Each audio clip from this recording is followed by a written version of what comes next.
Translation, you are the original personal founder of all the demigods and the orders of different gradations, yet you are the oldest and unchanged. O Lord, who have no source or superior, who have impregnated the external energy with the semen of the total living entities, yet you are unborn. Purport. The Lord, the original person, is the father of all living entities, beginning from Brahma, the personality from whom all other living entities in different gradations of species are generated. Yet the Supreme Father has no other father. Every one of the living entities of all grades up to Brahma, the original creator of the universe, is begotten by a father. But he, the Lord, has no father when he descends on the material plane. Out of his causeless mercy, he accepts one of his great devotees as his father to keep pace with the rules of the material world. But since he is the Lord, he is always independent in choosing who will become his father. For example, the Lord came out of a pillar in his incarnation as Nrsimhadev. And by the Lord's causeless mercy, Halya came out of a stone by the touch of the lotus feet of his incarnation as Lord Sri Rama. He is also the companion of every living entity as the super soul, but he is unchanged. The living entity changes his body in the material world, but even when the Lord is in the material world, he is unchanged. Thus, that is his prerogative. As confirmed in Bhagavad Gita 14.3, the Lord impregnates the external or material energy, and thus the total living entities later come out in different gradations, beginning from Brahma, the first demigod, down to the insignificant ant. All gradations of living entities are manifested by Brahma and the external energy, but the Lord is the original father of everyone. The relationship of every living being with the Supreme Lord is certainly one of son and father and not one of equality. Sometimes in love the son is more than the father, but the relationship of father and the love for the son is, but the relationship of the father and son is one of the superior and the subordinate. Every living entity, however great he may be, even up to demigods like Brahma and Indra, is eternally subordinate servitor of the Supreme Father. The Mahatattva principle is the generating source of all the modes of material nature, and living entities take birth in the material world in bodies supplied by the mother, material nature, in terms of their previous work. The body is a gift of material nature, but the soul is originally part and parcel of the Supreme Lord. So these are verses uttered by the demigods, or the devatas, after they've been manifested. In the third canto, even in the second canto, there's descriptions of how the Lord creates the material world. And this is also one of the subject matters of a Mahapurana or Great Purana, including the Bhagavatam. That is, we have topics like Sarga and Visarga and Sthana and Uti, etc. So there's 10 topics of traditional Purana. So the Bhagavatam also discusses all of these different topics, in spite of the fact that Bhagavatam is special. That is, its whole goal is to indicate that everybody should just worship Krishna and forget everything else. But still, it goes through the whole process of discussing everything. Like Bhagavad Gita says, surrender to Krishna, forget everything. But then Krishna goes through Karma Yoga, Jnana Yoga, Stanga Yoga, and Bhakti Yoga. But, of course, he says, forget it all and just worship Krishna. So similarly, Bhagavatam has many topics as well. So it goes through these 10 topics. And, of course, it goes through Karma Yoga, Jnana Yoga, Stanga Yoga, and Bhakti Yoga also. But the ultimate goal is ultimately to say you should just worship Krishna. Even rejecting the Vishnu forms, just worship Krishna. This third canto largely involves this first topic called Sarga, which is the primary creation, or the glance of Mahavishnu creating, or not creating, but manifesting Mahatattva by injecting the jivas, as is stated here. The semen of the total living entities is injected into Prakriti. This means that the Lord injects all of the jivas, infinite number of jivas, into Prakriti, and it becomes Mahatattva, which turns into Ahankara, which turns into other material elements and senses and sense objects, etc. This creates worlds, And then Brahma enters and starts his creation, his secondary creation, Visarga. So that's the basic outline here. The whole description is being given of how the Lord glances and the Lord creates the material elements.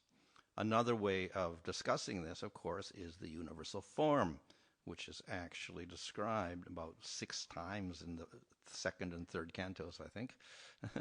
So it's a discussion of this huge Purusha, and then he has the different senses, etc., like his eye, etc., eye, ear, nose, etc. And then related to the eye is the planet, the sun, or the deity of the sun, also the deity of the sun, Devata, and the sense object also. And each sense has a Devata attached to it and a sense object attached to it, and you get a whole body with all these things all over it, and that's the big Purusha, the universal form, and still it can do nothing. And then the Lord enters, and suddenly the Purusha can see and hear and whatever. So material energy is there, but behind that is Supreme Lord. So that's another way of discussing the creation. But in the process of doing that, then we have these Devatas appearing, who, of course, are personalities, and they're also jivas with material bodies. But they're also material elements if we look at the creation itself. So simultaneous, they're just like, we can say, forms. And then particular jivas take up that role of becoming a devata for that particular eye or whatever, particular sense. So anyway, these devatas all begin to offer prayers to the Supreme Lord after they're created. In other words, devatas who control the senses and control planets are not independent of Supreme Lord. So they're offering respect. So Prabhupada mentions in the purport that the relationship is one of the superior and the inferior, or the independent and the dependent. So the Lord is independent, the devatas are dependent. The Lord is independent, jivas are dependent. So that's the ontological position of the Supreme Lord. So this is, of course, as I said, the topic of Bhagavatam is Sarga. So that's made very obvious by the fact that nothing happens in the material world until Mahavishnu, who's a form of the Supreme Lord, who is the independent, impregnates jivas into matter, and then it starts to produce what we call a material world. If he doesn't decide to do that, nothing happens. So Supreme Lord is independent. So that's what Sarga actually means. The Supreme Lord is the independent. And then everything after that, Visarga, is Brahma's creation. So Brahma obviously arises from Vishnu also. Garbhodaksha Vishnu was an expansion of Mahavishnu. And then he does the Visarga. He creates the bodies, individual bodies and planets for the living entities within a particular universe. And then the other topics are what happens within the universe. That is, the Lord provides some guidance for the living entities. For instance, he empowers Manus to rule over the human beings and give them dharma. He provides holy name, as we see in the case of Ajamil, and gives some protection to the living entities, even if they're sinful or ignorant or whatever. Still, they get the opportunity to get protection of the Lord. And all these different topics are there. And then finally, destruction is the final thing, described in the 11th and 12th cantos. And then the 10th topic is actually the subject matter is Asraya, which means the shelter or cause of everything. We're back to Supreme Lord again. He's the cause of Visarga, Sarga, all this in the material world. And then, of course, that Asraya is more than simply Mahavishnu. Greater than Mahavishnu is Krishna in the spiritual world. So that's the Asraya, the final Asraya of everything in the spiritual world and in the material world. So that's the ultimate goal. So Bhagavatam takes the 10 subject matters and discusses them as a duty, more or less, but indicates that finally that Asraya is not just the Vishnu form, who's stimulating material energy and putting the jivas in, but beyond that, we can say the cause of all causes is Krishna, who is the final manifestation of God in the spiritual world. And then Mahavishnu is a secondary aspect of him. So actually all these Sarga Visarga, these are all like trivial things. And the important thing is Krishna in the spiritual world, which is the 10th canto of Bhagavatam. So anyway, the Devatas here offer prayers to the Supreme Lord to indicate you are superior to us. Of course, the Devatas also, though they are devotees, their realization is also somewhat limited. We see that Brahma gets limited and can't understand who Krishna is. Indra is bewildered about the powers of Krishna, and he tries to overpower Krishna with his reign, etc. So the Devatas appreciate Supreme Lord in his capacity of being their superior. But usually that's the powerful aspect of the Lord as Vishnu. So this is a common realization of the Supreme Lord is indicated here. You are the first one, Adya. You are the Purana, the ancient one, before everybody else. You are the cause of all causes. There's nobody superior to you. Everything comes from you. So this is a very general knowledge of God and realization of God. Not incorrect, it's very correct, and also very necessary. So we do have to establish the position of the Lord as the supreme person, as opposed to someone above him. So that, of course, is indicated here by this prayer of the Devatas. You are the first person, etc. So this, of course, is essential for all devotees. Thus we have, we discussed the 10 aparads in the morning, and we should not consider the names of the demigods like Shiva and Brahma to equal in the name of Lord Vishnu. So they are not independent, they are not superior, they're not even equal. The names would just speak of the person himself. So we put the Lord in a superior position as a necessary fact, as a basis of our whole theology and philosophy. And we can't change that. That's an unchangeable thing. The Lord is supreme. What we call him Vishnu or Krishna is supreme, and everybody else is secondary to that. And that's the only way we can establish this relationship of bhakti. If the jivas are equal or superior to the Lord, then that the bhakti that, as we know it, with prema does not exist. You cannot have it. So first we have to have a definition of the Supreme Lord as the supreme entity, the supreme independent. And this will be emphasized over and over in the Bhagavatam and Bhagavad Gita and Srila Prabhupada's purports, etc. So we have to accept the existence of that supreme entity. Additionally, of course, is the fact that this entity is not without a form, not impersonal, but is a person. So he is the Purusha. So some people can accept the supreme, but they don't want to accept the form and qualities. So in philosophy, this is Vedic philosophy, this is Brahman, impersonal Brahman. So many people will accept that. Sages will accept Brahman, impersonal aspect beyond material nature, but no form, no qualities, no activities. That is most worshipable. That's the cause of everything.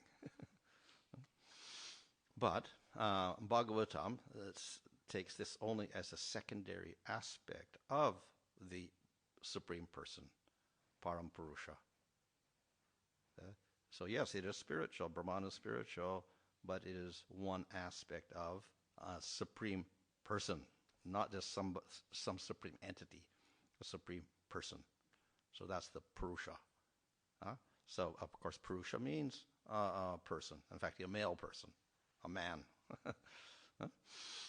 So he is the Supreme Person, as we have persons in the material world. So we have Supreme Person. Difference is that he is the first. There's no one beyond him. He has no cause. He is Adya. He is the oldest Purana. no source. Of course, Purana means old, but Krishna is eternally young, so doesn't mean Purana in the old in the technical sense or the usual sense of the word. That means you cannot trace out his beginning at all. He is anadi, and he never ages. So we do have to have a definition of that supreme entity who is a supreme person, supreme Lord, in order to establish the process of bhakti. And we can, if we want something supreme, we can establish jnana or Astanga Yoga, but not bhakti. If we want to establish supreme bhakti, then we have to have supreme Lord, the person. So the Devatas also accept that. Yes, you are supreme person, and you have activities because you inject the jivas into prakriti and cause the whole material creations. You're the creator of the material world, etc. So this is also distinct from the idea that yes, there's a supreme spiritual entity, but he doesn't have any activity. So this is Shankar's philosophy. Brahman does nothing, and thus there is no creation. He doesn't glance over anything because he has no eyes. He doesn't create anything because there is no material world. It's all illusion. So you can't really create an illusion even because it's useless. So he creates nothing. The Brahman is no activity at all. But here we see the Lord impregnates material energy with the jivas and causes material creation. So he does activity. So this is establishing the personal God who has form, qualities, activities in relation to everything else, and he is supreme, he is eternal, he is perfect. Of course, this doesn't discuss everything about Supreme Lord, but some of the major factors to at least start the process of bhakti yoga over other processes. So for that reason, we'll find repeatedly in these different prayers of devatas and sages and devotees that they will always talk about this Supreme Lord who is without cause, who is the beginning, the cause of all causes, etc. Because it's necessary for the process of bhakti. Of course, even that is in one sense secondary. Once we establish the position of the Supreme Lord above everyone, as I said, the whole process of purpose of Bhagavatam is to accept Krishna as supreme form. So not only we have to accept God with a form, which is also probably unique as part of the Vaishnava theology. It's not in Mayavad theology. It's not in Sankhya. It's not in all the other processes, the yoga, etc. They don't accept that supreme person with a form, qualities, activities as the supreme spiritual entity. Nobody accepts it. And other religions also don't accept. So it's actually a unique concept in the whole material world of being a Vaishnava, to accept the spiritual form of God with form, qualities, activities in the spiritual world. It's very unique. Nobody else has that conception of that God. Vaikuntha or Goloka or anything. It doesn't exist. Cannot exist. So it's very unique. But of course, that's all the Sattvic Puranas are discussing this, so it's no problem. And if we go back to the Brahma Sutras, even with Atato Brahma Jigasa, we have, now you talk about Brahman. And what is Brahman? Jamajasya Yataha. Everything comes from Supreme, that Supreme Brahman. He has activity. If he has activity, he must do it somehow. He has a form, qualities, etc. So this is, of course, supported by Brahma Sutras. Brahma Sutras is a explanation of Upanishads, so therefore the Shruti itself, the Upanishads, are also confirming the fact that Supreme Entity is person with activities, form, qualities, etc. Right? He manifests material world. So anyway, that's one level to accept that. But as I said, Bhagavatam is going further than that. So we have this unique aspect of, okay, God has a form or whatever, which nobody else does in the material world, actually. Nobody will accept that except us. Or Vaishnavas. 4 Vaishnava Sampradayas will accept, ultimately. Though, of course, if you look in India, it's, everybody has a form. We have Shiva and Ganesh and Durga and Shiva. Everybody has a form, yeah. But of course, many are devatas. And many people, even if they worship Rama or Vishnu, etc., they don't accept those as ultimately spiritual forms. They're also illusory.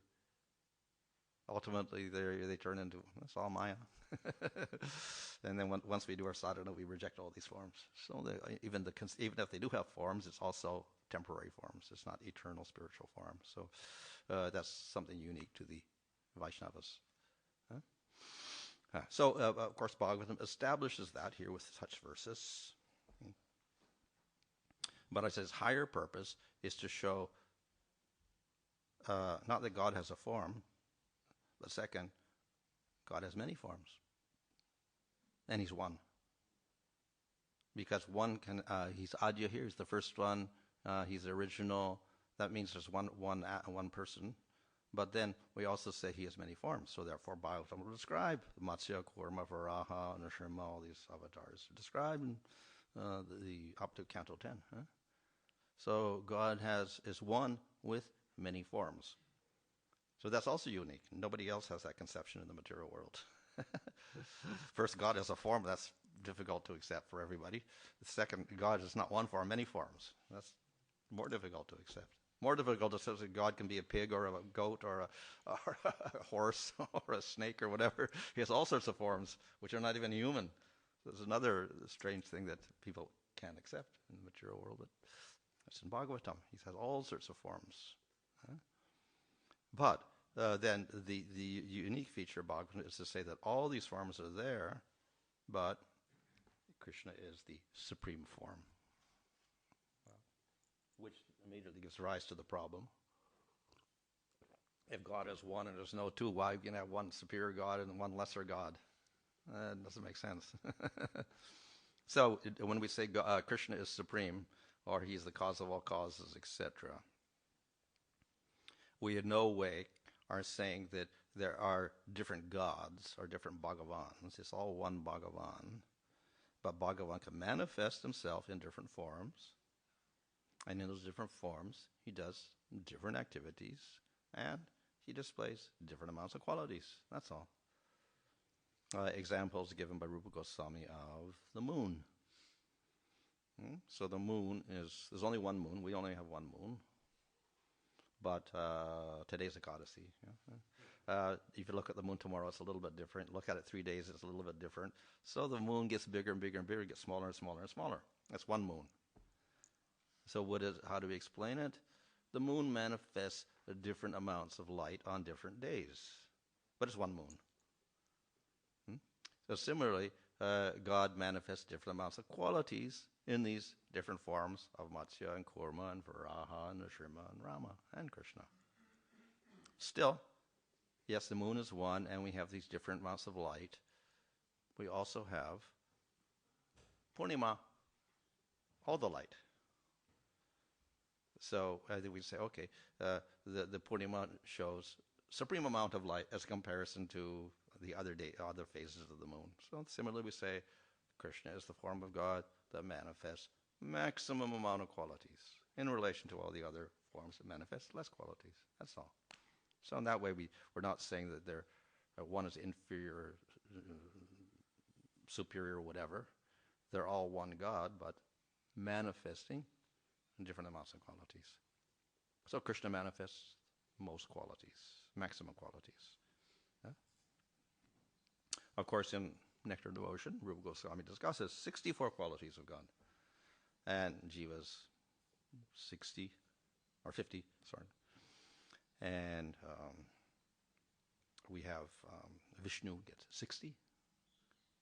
And Krishna has 64. So 4 extra qualities. But even if we take, Vishnu has, Krishna's only 4 qualities extra. Vishnu has 60 qualities. So in a sense, they're mostly the same. 60 out of 64. But even there, whatever qualities, the 60 qualities that Vishnu manifests, Krishna also manifests, but he manifests in a more spectacular manner. So, therefore, the qualities of Krishna are definitely superior. Not only the four extra, which are sweet qualities, but the other qualities also they manifest are spectacular qualities. So that's the ultimate purpose of Bhagavatam, to show how Krishna is the ultimate manifester of all wonderful qualities.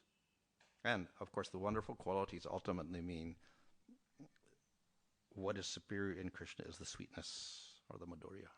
So therefore, four extra qualities are all Madhurya. Madhurya Rupa, Madhurya Leela, Madhurya Bhaktas, and Madhurya Venu. all sweet things. So, four qualities of Krishna, all sweetness manifested in Krishna. And sweetness does not mean Madhurya Rasa, technically, here. It means simply the ability of these aspects of Krishna to invoke intimate relationship without respect. So we don't see Krishna as God. We just see him as he is with the intimate aspect. So these are the four particular qualities of Krishna that distinguish him from all the other forms of God, who also manifest qualities, but there's always that respect and greatness involved. As I said here, we have to say supreme, he is source of everything, etc. So there's an emphasis upon this aspect of God, that the God is the supreme entity. With Krishna, that begins to disappear with the inhabitants of spiritual world in Vrindavan. They see Krishna as a small boy only. But he's simultaneously Supreme Lord. So in this way, both things are necessary. And of course, 10th canto dedicates itself to discussing the sweet aspect of Krishna. And the other cantos, they discuss the more philosophical aspects of establishing the Lord as the supreme entity, etc., like as we see here with the Devata's prayers. Okay. Any question?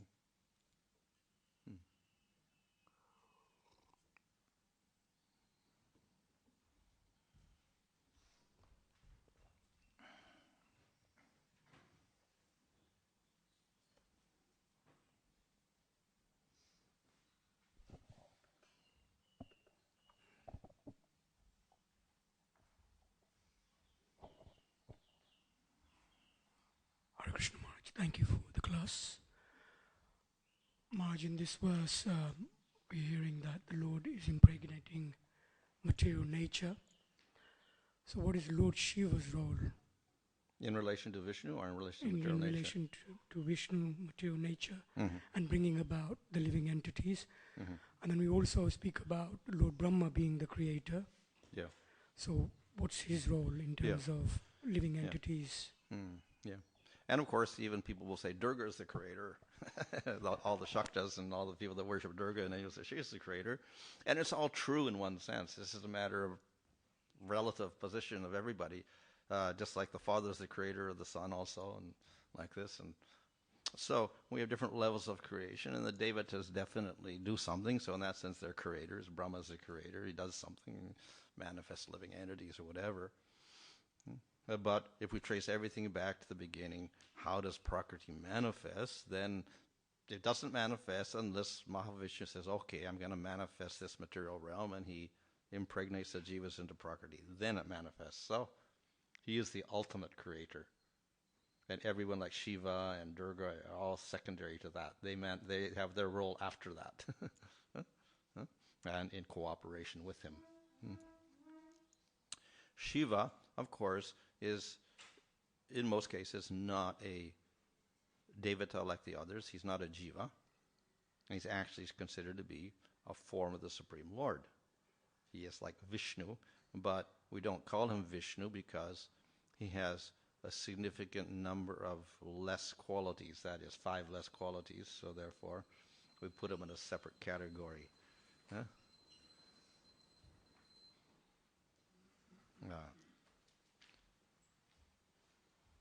So he has a role in creation, but his primary role is destruction.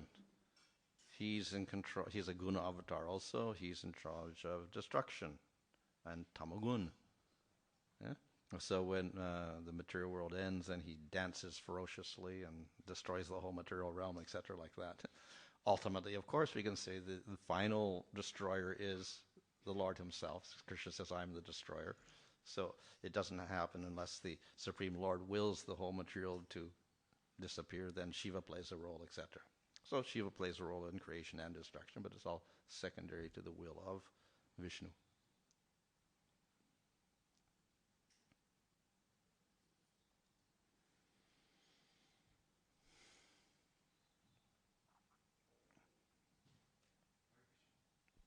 Hare Krishna Maharaj.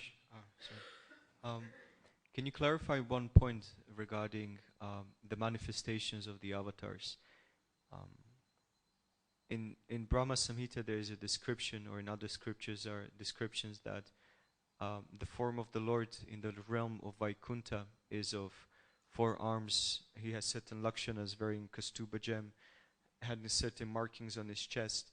There's no mentioning that those individual avatars in the Vaikuntha realm have a form of a boar, have a form of Nrsimha as a half man, half lion, have a form of Kurma, have a form of Matsya and whatnot.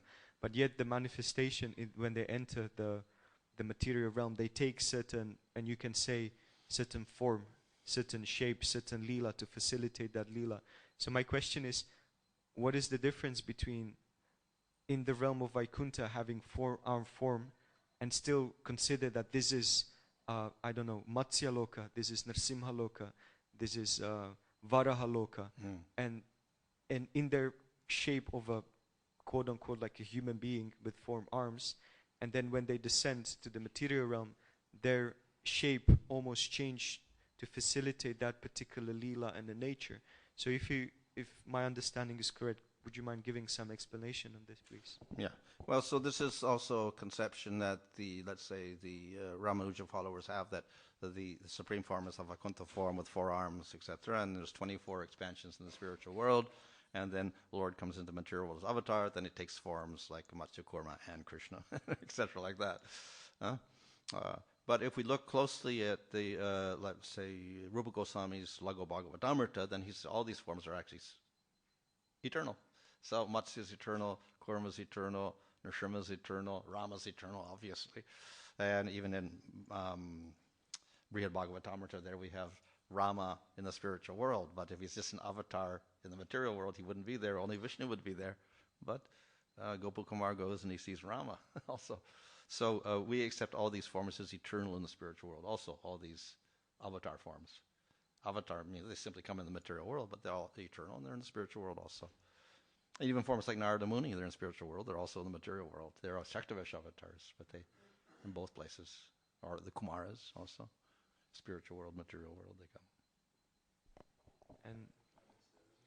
And what, the Shaktavesh avatars? Well, because they're Shaktavesh avatars, Jivas generally, they just serve. Oh yeah, they have their lokas. Of course, when we talk about planets, we're not talking about little balls of something in the, like Saturn and all like that, which are material things. Their realms are eternal and infinite. So we can just kind of conceive of it as a borderline, but it's not some 50 miles across or 200 miles across or something like that. So we shouldn't think of it like that.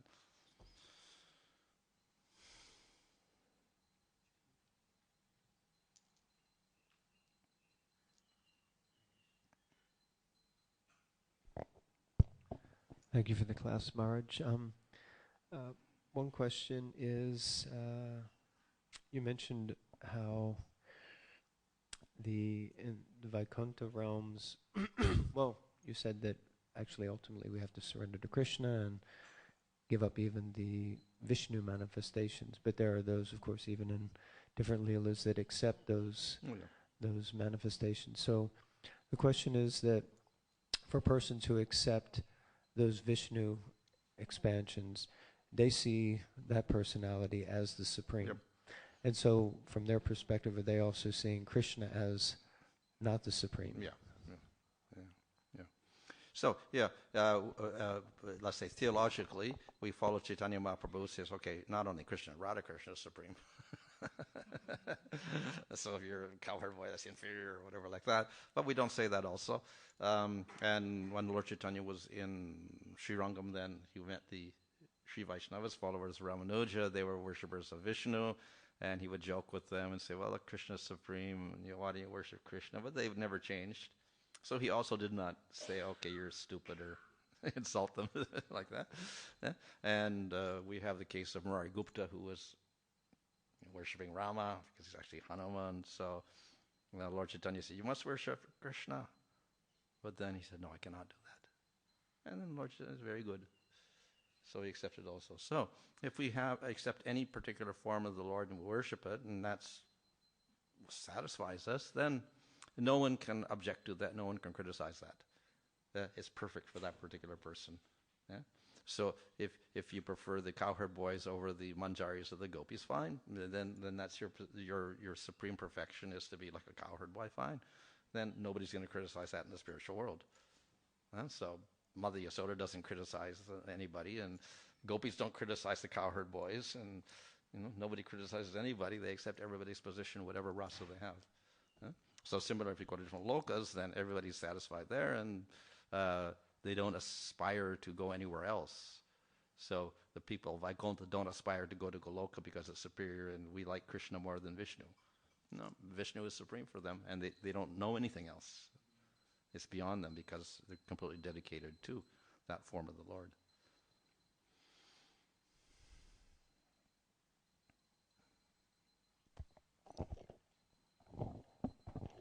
Hare Krishna Maharaj. One small question about the number of qualities. I've heard this more than once that Lord Ramachandra has 62 and a half qualities, but never read it. Is that true? Okay. I have not read that in any of the Goswami's works, so I don't know about that one. Maybe some secondary something, somebody has made a commentary like that, or I haven't seen that, or whatever. Of course, we should accept that Ramchandra is a little different from the other forms because there's a little sweetness there. And if you look in Brihad Bhagavatamrita, when Gopakumar goes from Vaikuntha there, then he says, yes, he's a little better than Vishnu in a sense. There's a little more intimacy there. He's a little sweeter, whatever like that, but he still wasn't satisfied. So, but he doesn't give any exact, half qualities like that.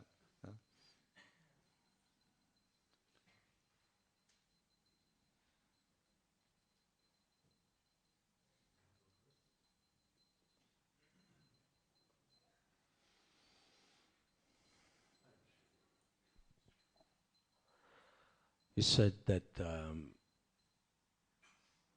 without accepting the personal aspect that the Lord has a form, activities, qualities, it's impossible to connect in bhakti.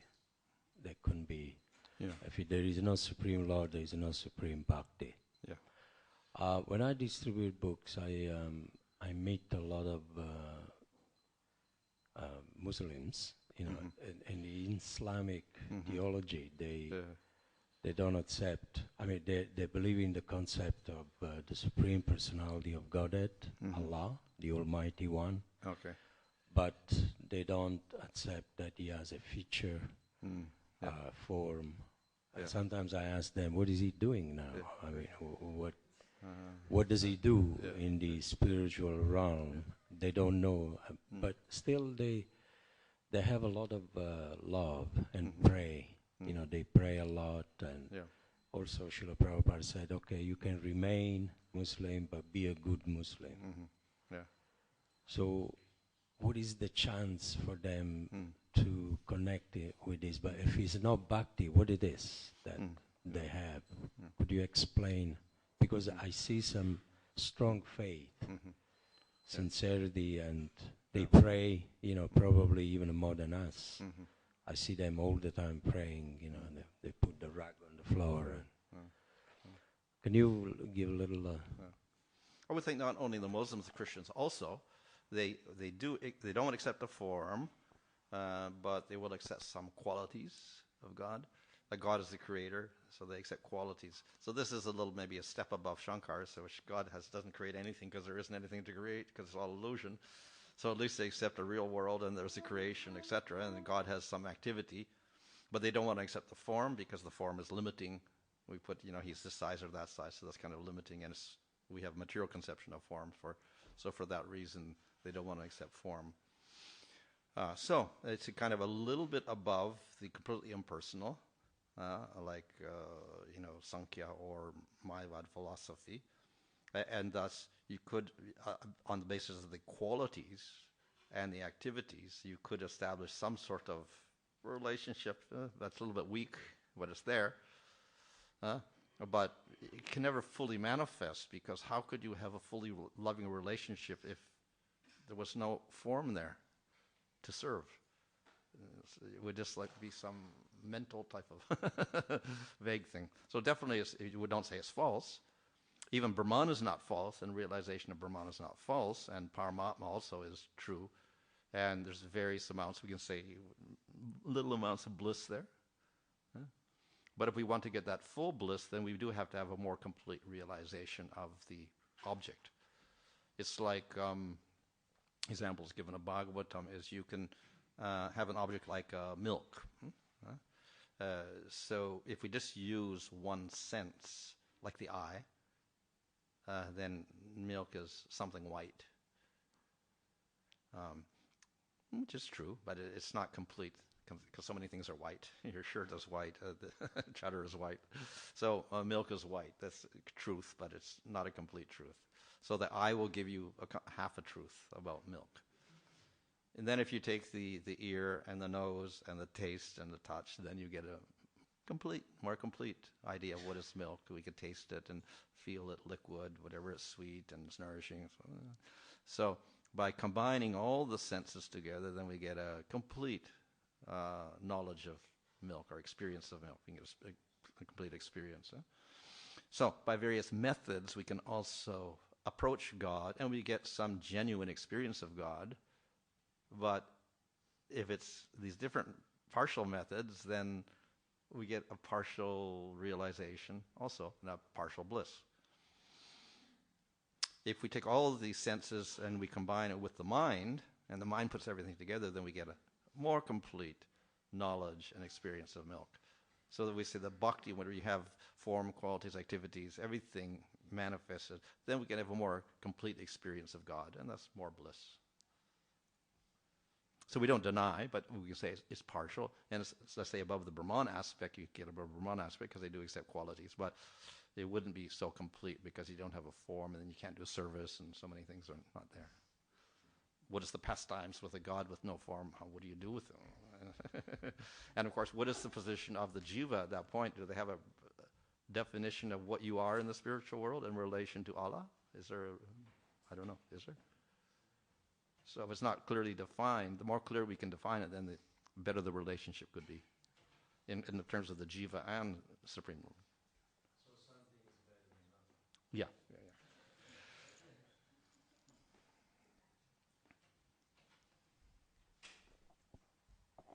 Hare Krishna Maharaj.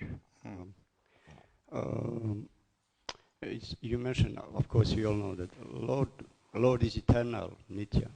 So it means all jivas, you can say, came to being. Also, there is no such a thing to start to exist. No creation of jivas. That means all jivas are eternally exist with the Lord. So that means there is no, sometimes there is a term, creation of jiva, or figurative, not literal. And then sometimes one has such a hard life and laments, "Oh, why did you create me? I didn't want to exist," and such. But there's no creation. So in that sense, some jivas, that means even in this moment, they are falling from the spiritual realm, and some jivas get liberated. Is probably true. Is that? And then when those jivas who are so-called nitya mukta get liberated, there is no difference between them and nitya badas and nitya muktas. In one sense, like when you get liberated, like completely go to spiritual world. Then nitya muktas never fall. Yeah. If we're in the material world, we can get liberated. Then we say bada muktas, and we also don't fall, because that's a statement of Krishna. Because we are marginal, yeah. Huh? that We're all marginal. Yeah, but that Even if you're Nitya by Mukta, our, you're still by marginal. our own will. Even Nitya Muktas are also marginal. Yes. By our own will. Yes. Well, not our will. It's just we are like that because we're eternally like that.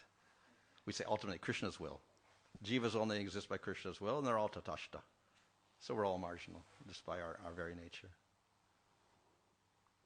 That means Nitya Muktas are not some special jiva who are created. They are equal to us. Well, they're better because they're in the spiritual world ever, and they never fall down. So that's since they're better than us. We're in the material world. No, that is comes again old question like. But that, of course, how from we Krishna's point came of view, from. everybody's equal in Where one sense from? because they're all tatashta, and he gives mercy to everybody. But from our point of view, if we say everything's equal, then we just stay in the material world happily forever after, and we don't have to go anywhere else. That would be our position. Interesting. But we've been also in spiritual world at some point. Then all questions which we have, how we came from that.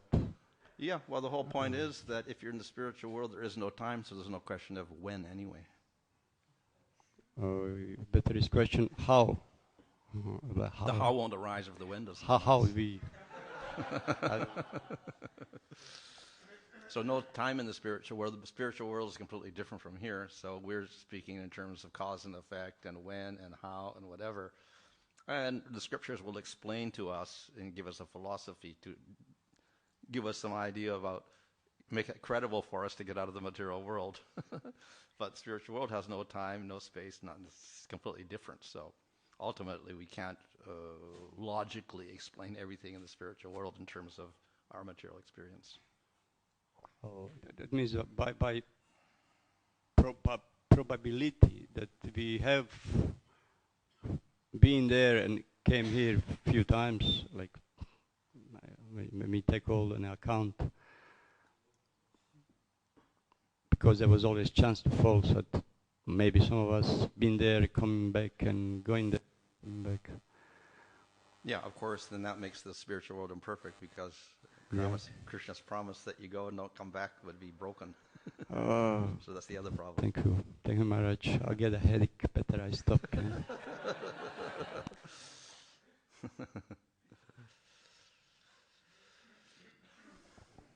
Thank you for a nice class. Just some clarification. The impersonalists, the Brahmavadis, they get to the Brahman.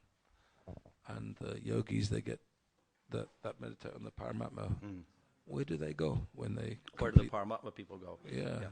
Well, if the yogis do worship Paramatma and they can realize Paramatma, fine.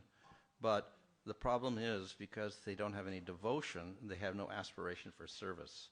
So if they realize Paramatma, then they want to merge into him or his effulgence. Well, so it's similar to merging in Brahman. Similar, yeah. They're a bit more personal, isn't it? Even though they're personal things. So, it's kind of a misfortune for them because they do get a realization of the form, but then they reject that and they want to merge into it or into the effulgence of the form. Lack of service. Yeah, because they're very much influenced by the other impersonal idea that, okay, the impersonal is superior to the personal. Thank you.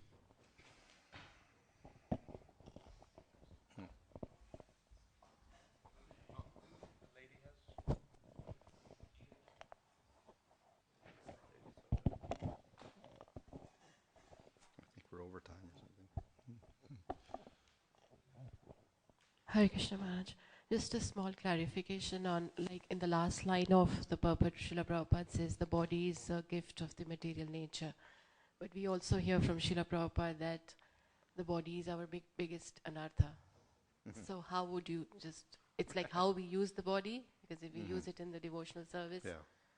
Well, of course, it's given by material nature, so in that sense it's a gift. Now, we can use it negatively or positively. So we use it for sense gratification. Then that's, of course, what people under ignorance do. They use it to try to enjoy separately from the Lord. If we use the body and the senses and the mind and whatever is in the material world for serving Krishna, then these things no longer act as an obstacle, but rather they're an aid for developing our bhakti and getting out of the material world. So we can use body and the material world in both ways. To bind yourself further into the material world or to get out of the material world. Thank you.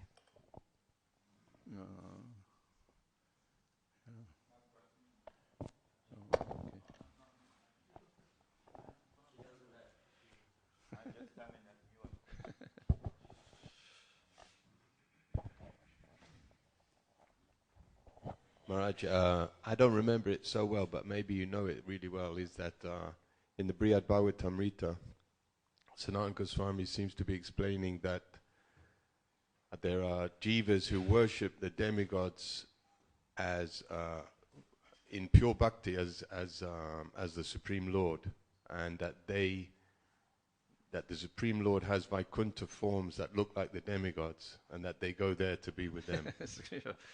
Yeah, there's also forms in the spiritual, other forms as well that I think you mentioned. There's a 20-hand form and an 8-foot form and a 20-arm form, all sorts of different forms that could be in the spiritual world. So it's unlimited in terms of your aspiration of and what form of the Lord you want to worship. In that sense, unlimited.